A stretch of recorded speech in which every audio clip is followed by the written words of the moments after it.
እኔ ምክሬ ቀላል ነው። ከዚህ ቀደም ምርጫ ቦርድ ምርጫ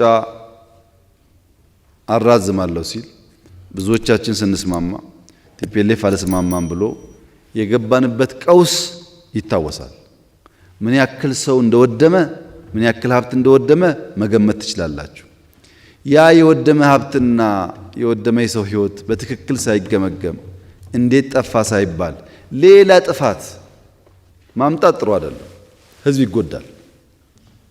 እኛ ባለፈው እናንተ የምታውቁት ህግ ያሻሻል ነው።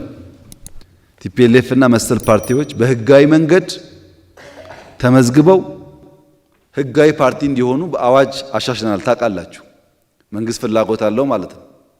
ከዚያ በኋላ ንግግሮች ነበሩ። አቃቢ ህግ ለምርጫ ቦርድ መጻፍ ነበረበት፣ ጽፈናል። ምርጫ ቦርድ ስራውን ሰርቶ የሚያጣራውን አጣርቶ ፕሮፐር በሆነ መንገድ እንዲፈቅድላቸው የአስፈጻሚው ስራ 100% ሰርተናል። ፓርቲ ለፓርቲ ውይይቶች ነበሩን፣ መንግስት ለመንግስት ውይይቶች ነበሩን።